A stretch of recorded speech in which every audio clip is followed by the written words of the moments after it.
Busca mais um, que eu tenho certeza que o Senhor ele vai fazer maravilhas. Sempre quando eu olho para a igreja, durante muito tempo, eu ouvia aquela citação que a igreja é como um hospital. Quem já ouviu essa expressão? A gente já ouviu muito, a gente já pregou. É isso, né? É lindo, onde os enfermos vêm, são curados, eles são tratados. Aleluia, aquele é o hospital. Ele vê os doentes, e ele vem, ele recebe, ele é curado. Há um belo dia, um pastor me ministrando sobre essa palavra, ele falou o seguinte: pois é, mas ninguém que vai para o hospital e sai quer voltar. Mentira, é esse não. É dia você falar e o hospital pressão baixa. É dia do nada, não é dia. Eu passo mal. Eu vou ter que ir no médico, é dia. É curso, vai pedir a pressão, está passando mal. Porque você saiu do hospital, você não quer voltar. Viu? Por que não voltar para o hospital? Aí eu fiquei pensando, a igreja como hospital, o doente vem, é curado, vai embora, não quer voltar para o hospital, porque ele foi para o hospital, porque ele estava doente. Aí quando ele ficou bom, ele saiu. Aí eu falei, que entendimento então o que é a igreja? E eu entendi que o mundo é um campo de batalha, sim ou não?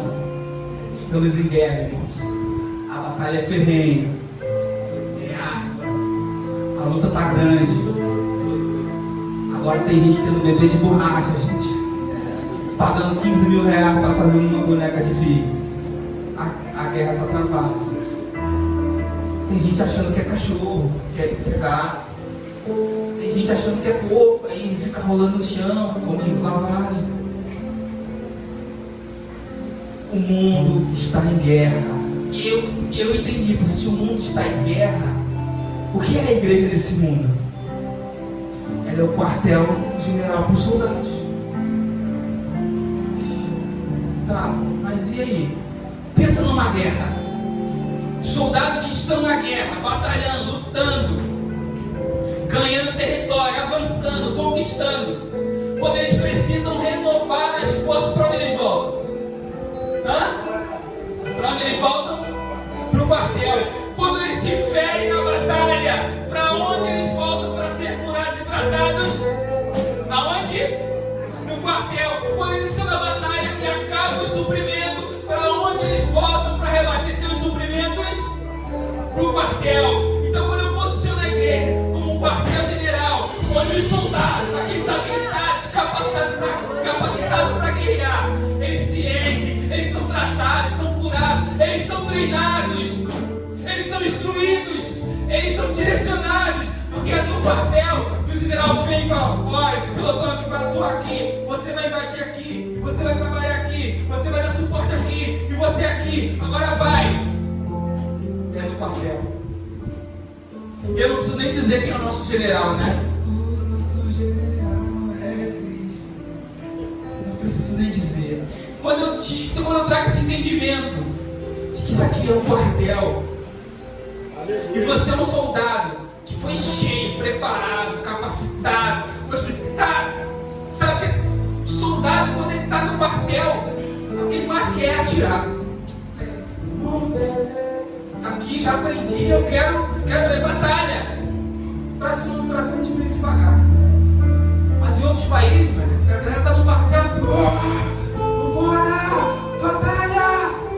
Porque no quartel ele foi instruído a tal ponto, recebeu, pegou a missão, está tão cheio que ele falou: eu quero ir para a batalha. Eu não quero mais ficar aqui no quartel. Bora, eu quero ir para a batalha.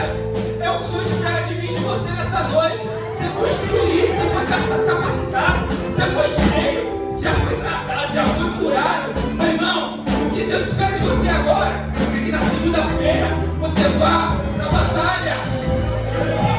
Vai batalhar, as armas já estão contigo. As armas já estão com você. Você precisa batalhar. Mas a gente precisa ter esse entendimento que o que nós recebemos aqui vezes não vai ser usado aqui, vai ser usado lá. Porque se você está aqui, já espera-se que você seja crente. Se você for um pouquinho melhor, aí você é até cristão. Entende isso, né? Mas é lá fora que o mundo precisa ver quem realmente você é em Deus. Quem você é em Deus? Lá fora, nos seus status do WhatsApp, nos seus stories do Instagram, ou no feed do seu TikTok. Quem é você? Você é um soldado identificado? As pessoas veem, aquele ali tá trabalhando. Já falei isso aqui outra oportunidade, eu brinco com o Edinho. A gente vai conversar alguma coisa e ele começa a falar, calma, Edinho, sou crente. Calma, tá mais de 25 anos, fica tranquilo. Ele começa a falar, não, Edinho, calma, ele tá só conversando. Já aceitei, tá bom, já aceitei de novo, tá só. Edinho no campo de batalha é feroz, mano. Ele tá conversando, cara, só tem crente aqui conversando, cara. Vai devagar, mano. É assim que Deus espera de você, que lá fora você seja um crente feroz, evidenciando aquilo que Ele colocou no seu coração, aquilo que Ele te fez queimar. Eu quero caminhar para o final dessa nossa mensagem, partindo desse entendimento que nós estamos no quartel-general. O mundo é uma guerra. Nós estamos sendo trabalhados para isso. Eu quero compartilhar um vídeo com você. Eu quero pedir a sua atenção. Tipo, a galera dá uma baixada na iluminação, o pessoal do louvor dá uma segurada. Eu quero pedir que você olhe para assista esse vídeo com esse prisma que nós estamos compartilhando aqui nessa noite.